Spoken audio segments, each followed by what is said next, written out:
disiez plein de choses. Et on va passer maintenant à la dimension européenne avec Julie Alac qui va nous parler de candidature à Vaskern. Candidature à Vaskern, tout un programme.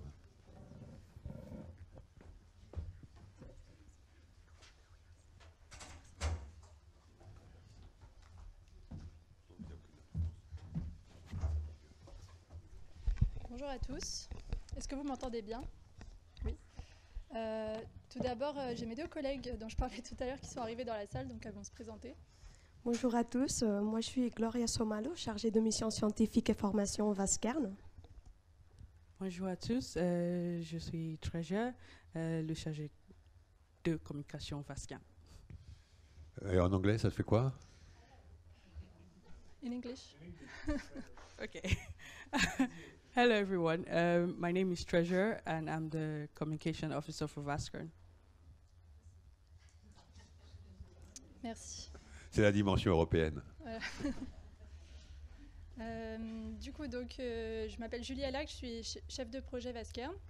À force de vous parler de Vaskern chaque année, on s'est dit qu'on allait passer au niveau supérieur et vous parler de la candidature prochaine pour entrer dans le réseau. En effet, la Commission européenne a annoncé qu'il y aurait un prochain appel à projet sans être vraiment très précis sur la temporalité. Ils ont dit dans les 3 prochaines années, ce qui est assez vague. Mais c'est à la fois court et long. Donc c'est pour ça qu'on vous en parle aujourd'hui. En effet, le temps qu'il y a entre l'appel à candidature et la clôture de l'appel à candidature, c'est seulement 2 mois. Donc il vaut mieux se préparer en avance. Et c'est pour ça que je vais vous présenter les différentes parties de la candidature à remplir. Ensuite, le temps de demande d'informations complémentaires de la part de la Commission européenne et de nous, l'équipe de coordination, ce sera entre 6 mois et 1 an. Et enfin, le temps pour rentrer dans Vaskern depuis la candidature est environ de 2 ans. Donc voilà, mieux vaut s'y prendre tôt pour être dans les temps. Donc les différentes parties de la candidature. Tout d'abord, on va vous demander quel est votre domaine d'expertise. Donc vous devrez préciser quels sont les codes Orphanet et mettre une description de la contribution du centre aux soins des patients. Et ensuite, quels sont les différents services qui sont prodigués et leur description. Donc, voici les possibilités que vous pouvez mettre. Donc, prévention, soins intensifs, services ambulatoires, diagnostic, intervention thérapeutique, assistance sociale, soins palliatifs ou autres. Ensuite, on vous demandera quel est le nombre de patients et de procédures. Donc là, j'ai mis les chiffres actuels qui vont peut-être être amenés à être révisés. Donc ça, on vous tiendra au courant si c'est le cas. Mais voilà, vous avez les chiffres pour chaque groupe de travail. Et pour le groupe de travail, je vous ai mis les maladies auxquelles ça correspond, en sachant qu'on va sûrement rajouter aussi quelques maladies dans notre liste d'expertise. Ce qui est important aussi pour la Commission européenne, c'est de voir que vous avez une équipe pluridisciplinaire. Donc vous devrez mettre la description de chaque membre de l'équipe et son expertise, donc le nom, le lieu d'exercice, la spécialisation, le statut, la formation et les diplômes, les années d'expérience, le nombre de procédures par an et le nombre de patients par an. Ensuite, vous devrez décrire l'activité de soins en mettant la liste et la description des équipements, infrastructures et technologies de l'information spécialisées que vous utilisez, et les activités et les stratégies du centre, donc les équipements informatiques utilisés, stratégies pour une approche centrée sur les patients et l'organisation et le management du centre. Aussi l'apport à la connaissance, donc c'est important de montrer votre activité de recherche, donc vous devrez mettre la liste des articles publiés depuis les 5 dernières années, les recommandations cliniques qui ont été publiées et quelle méthode a été utilisée, et l'organisation de formation et d'activités pédagogiques, que ce soit pour les médecins ou pour les patients. Aussi, ils aimeraient savoir quelle est votre collecte d'indicateurs et de données. Donc tout d'abord, si vous avez des mesures de résultats cliniques, donc quelles sont ces mesures, et mettre les chiffres que vous avez collectés depuis les 3 dernières années, et aussi pour les registres dont on vient de parler. Est-ce que vous saisissez des données de patients et combien vous en avez saisi? Enfin, il y a un formulaire d'auto-évaluation à la fin qui est assez long, donc je ne peux pas être exhaustive aujourd'hui sur tout ce qui est demandé, mais vous avez quelques exemples ici. Communication et stratégie auprès des patients, sécurité des données, transparence sur les activités et ses indicateurs, possible conflit d'intérêts et définition claire du management et des tâches au sein de l'équipe, etc. Donc, dire comment vous vous situez dans la qualité de ces différents éléments. Voilà. Si vous voulez plus d'informations, vous pouvez me contacter sur mon adresse email julie.alac@aphp.fr. Et n'hésitez pas à nous suivre, à suivre notre newsletter et nos réseaux sociaux pour des informations nouvelles. Voilà. Merci. C'est un petit peu la même chose que ce qu'on a fait Oui, à la journée Marfan. Le message est que c'est assez long et assez compliqué comme dossier, qu'on se retrouve en dernière minute un peu mal à l'aise. Et mieux vaut anticiper. Et ce qui pose problème en France, c'est généralement la recherche, hein, pour être labellisé. Et je pense que ça risque d'arriver aussi à l'Europe. Donc voilà, faut anticiper cette affaire. Et En fait, le point qui est extrêmement important, c'est qu'il faut, et c'est un passage obligé, il faut l'endorsement du pays. Donc vous ne pouvez pas aller candidater pour être un HCP à Vaskern si vous n'avez pas un courrier du ministère qui vous donne cette possibilité. Ça fait partie de l'organisation, c'est fait comme ça. Et en France, et c'était valable pour la première labellisation des HCP, ce que nous, on demande, c'est que le centre soit constitutif, soit coordonnateur. Parce qu'en faisant ça, en s'appuyant sur la labellisation et la récente labellisation, on voit bien que les items sont similaires. On coche les cases de tout ce qui est recherche, des publications et des projets de recherche clinique. Donc ça donne une garantie. Et donc c'est surtout ça qui est important.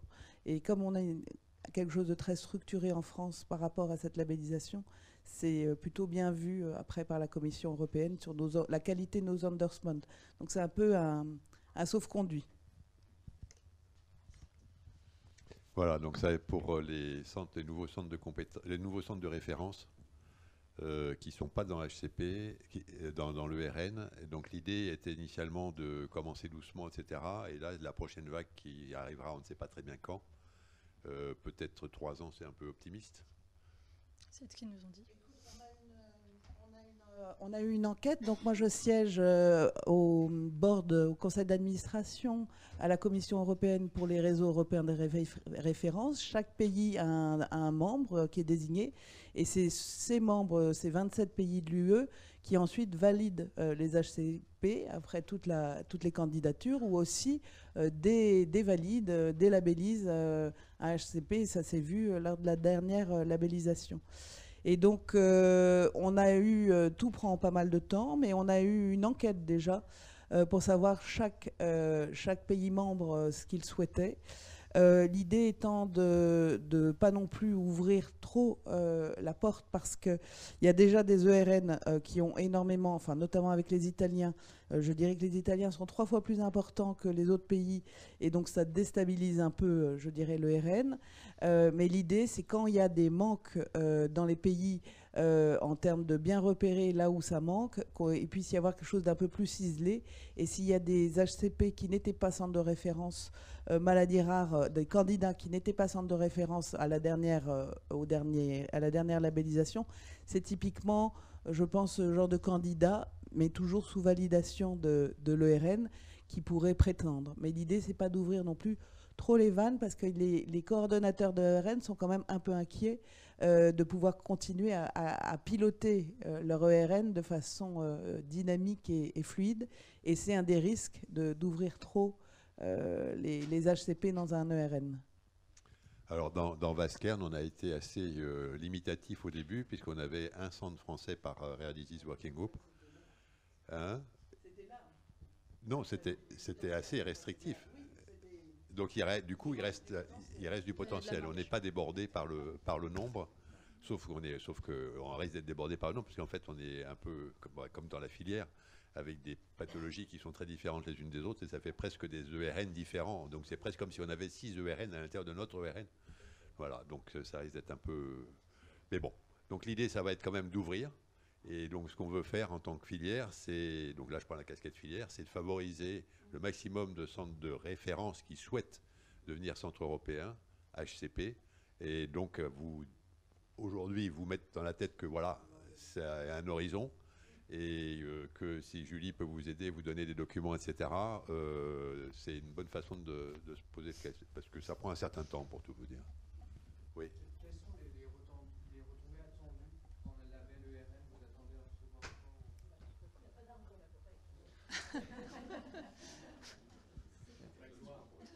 La question, c'est quels sont les attendus en fait, en termes de retombées avec ce label? Les attendus de la part de qui? De nous? C'est une formalité quand même administrative conséquente, donc qu'est-ce que vous en attendez? C'est-à-dire quel est l'intérêt de le faire? La question, c'est quel est l'intérêt de le faire du point de vue de ceux qui le font? C'est ça que la question.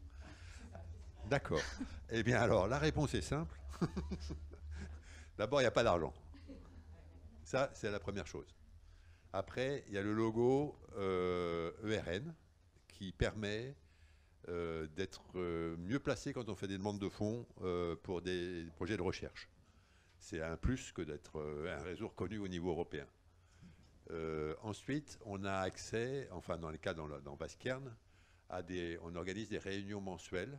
À l'intérieur, on est répartis en différents groupes de pathologies. Bah, peut-être vous voulez le dire, d'ailleurs. Oui, effectivement, là, on n'a pas le schéma à vous présenter, mais en tout cas, donc, on a 6 groupes de travail qui sont chacun spécialisés sur un groupe de maladies différentes. Et donc, ils se réunissent chaque mois. Donc, c'est assez dynamique, justement, et ça permet d'avoir des nouvelles collaborations, que ce soit au niveau de la recherche ou des recommandations cliniques. Donc, Voilà, ça vous met en contact avec des experts à travers toute l'Europe. Et de façon répétée, et donc vous les connaissez vraiment. Et du coup, il y a une certaine dynamique qui se fait. En plus, l'ERN est censé produire un certain nombre de documents qui sont des guidelines ou des papiers consensus. On fait des pills of knowledge, des petites vidéos courtes sur des sujets précis. Qu'est-ce qu'on fait d'autre? Des webinaires, on fait des do and don'ts, c'est-à-dire des prises en charge dans les situations fréquentes. Mais je pense que l'intérêt majeur, c'est d'être en contact avec d'autres, et 2, d'avoir accès. Il y a le registre qui est en train de se monter. Ça va être un registre qui va être un registre à dimension européenne sur des maladies rares. Il y a probablement beaucoup de choses à faire avec. Mais il n'y a pas d'argent. Mais peut-être ça va venir, parce que le rôle de l'ERN, théoriquement, c'est de prendre en charge les patients. Donc c'est de discuter des cas cliniques.